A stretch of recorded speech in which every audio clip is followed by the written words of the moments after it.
Hi, this is Rob Wagoner, and today I wanted to show you some new engines I got. So for Christmas, I got these two new engines.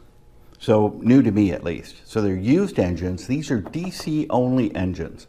So I got two engines, 949 and 951, and then I have this unpowered B unit.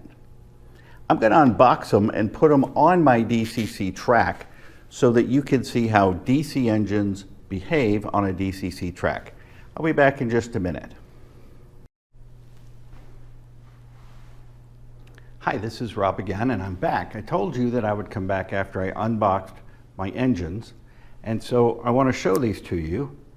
So here are my engines unboxed, set up for what we would call a consist.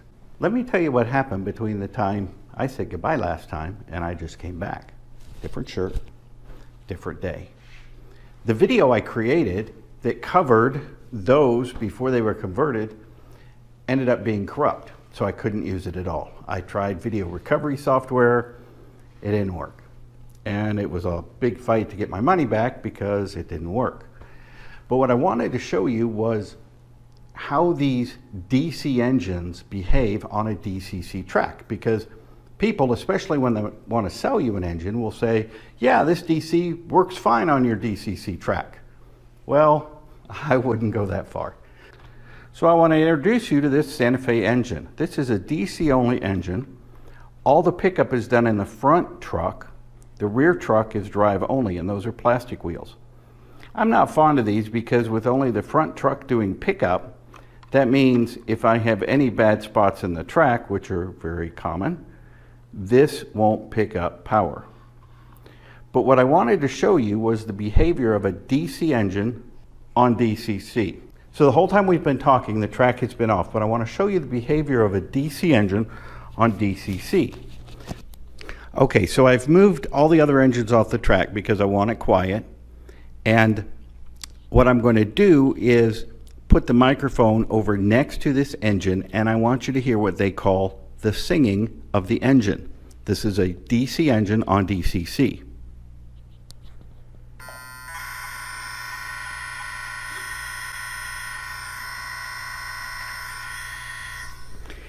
Each engine does it differently, but what's really happening is DCC is an AC powered track.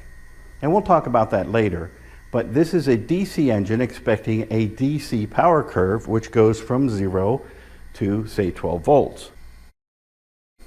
Over at my controller, if you set a DCC controller to engine 0, it knows it's talking to a old DC engine, and you can power it up. And it will start to move.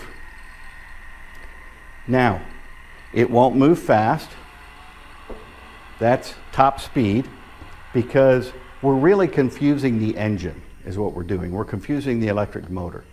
The electric motor is DC, and we're feeding it a combination of AC and DC right now. So what's happening is the DC is what's driving the motor because it understands DC. But seeing that this is a DCC track, there's actually AC power going through that track right now, which is truly confusing the motor. It's quickly going, go fast in reverse, go fast in reverse. And so that's what's causing this motor to sing, and it's like, hey, I don't understand what I'm supposed to do. So I'm turning off the track power because they say if you leave a DC engine on a DCC track, you'll eventually burn out your motor. And I understand and agree with that. I haven't seen it because I haven't wanted to test it that far. But my encouragement to you is if you have a DC engine, if you want to run it on a DCC track, put it on, run it. When you're done running it, take it off the track. The best thing to do would be to convert it to DCC, like I'm going to show you next on one of these new Union Pacific engines. So I'll be back in a minute and we'll break down an engine. I'm at the workbench now, and we're going to open up one of these engines. So let me tell you what I've done. I've gone ahead and converted the first one to DCC and made all the mistakes. I will point out all those mistakes that I've made as we go along. But This one is an adventure to work on, so we're going to work on this one together. So here's the engine. What I've learned is we get to take a lot of this apart. So this is the light board, they call it. And these two white wires run up to the light up front, and we're going to replace that with an LED. The two red wires are pickups for the left-hand side of the engine, and the blue wires are pickups for the right-hand side of the engine. So the fun part about this one is we get to take a whole bunch of stuff apart now. Some videos will say, hey, we're going to take things apart. I'll come back when I'm done. I'm going to kind of work through it and we'll see how it goes.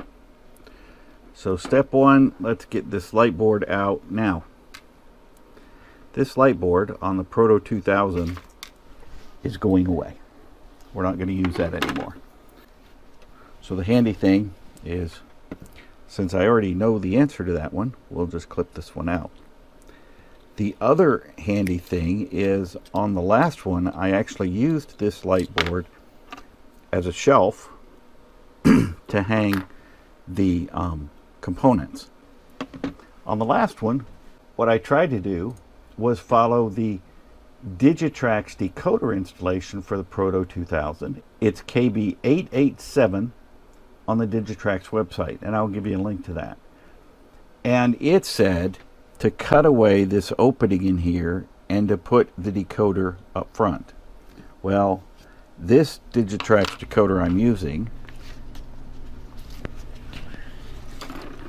the SDH166, is too big to fit in here. Even I cut this out and it still wouldn't fit and it wouldn't go down right. It was really difficult. So we're going to use a different plan here.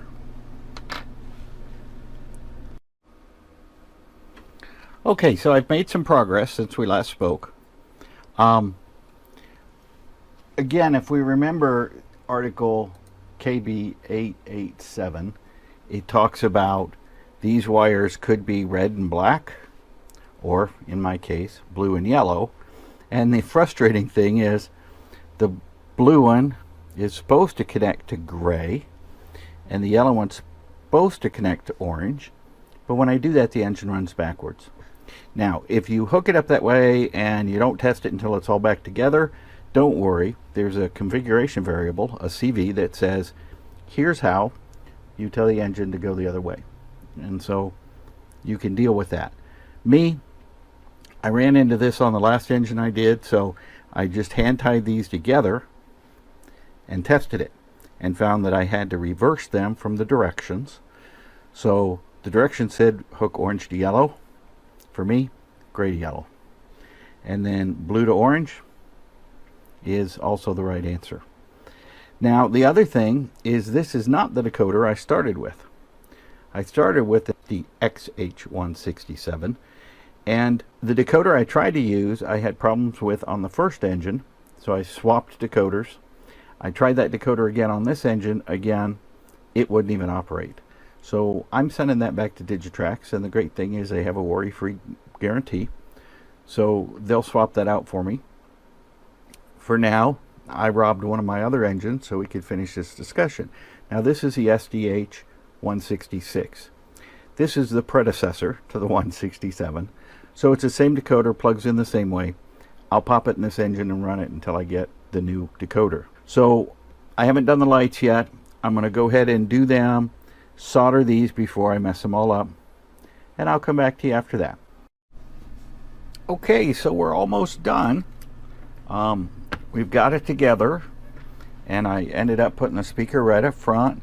The cool part is there was a little bit of double-sided tape there anyway, so it stuck right down. I have to work my wires down and then just use Captain tape to put everything down. The other fun thing is on the front light. So I put an LED bulb in, and for my LED bulbs I had to make that hole a little larger. Mounted the resistor on the blue wire, actually the white wire, sorry. But the biggest trick was I had to lengthen the white and the blue wires just a bit to get them up there, and then lengthen the speaker all in all, it's coming together well. I'm just going to button it up. Okay, one last look at it. It's all strapped down, isn't it? The case fitting is so tight on this that I wanted to make sure I got everything down so that we didn't have contact issues. Now, the other thing that I've done is I put that in there so I wouldn't lose it. The other thing I've done is put black tape up front here to make sure I didn't get light bleed like I did on the other engine. So I really like these skirtings here. They're sharp and you don't have to take them off to take the shell off. That's just awesome. And now we'll just work this guy back in. This is my first attempt, so we'll see how it goes. You can hear the tape creak just a little bit. Oh, not quite in.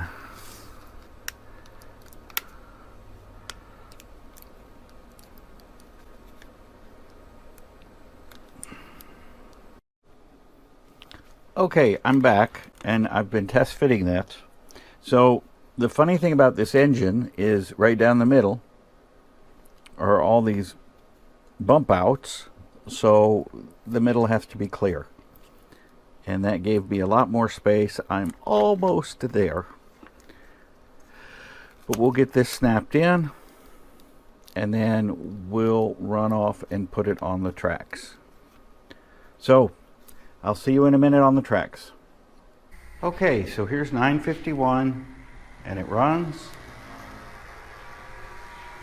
It's got a mechanical sound to it that I will work out, but it's running. And off it goes. Now we'll bring it back.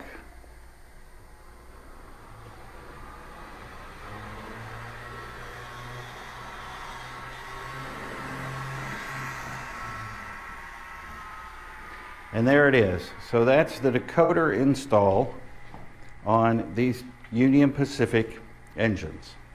Okay, so this is 949 on the track, and I had some mechanical rattle because these wires going to the LED weren't up high enough. So I've pulled them up higher, and now this runs without a mechanical rattle.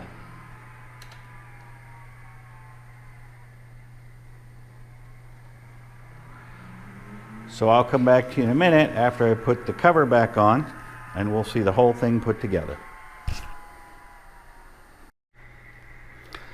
Okay, there's 951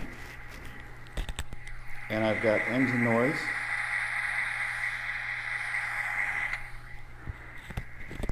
I've got headlight, got horn and bell. And it runs. So there we go.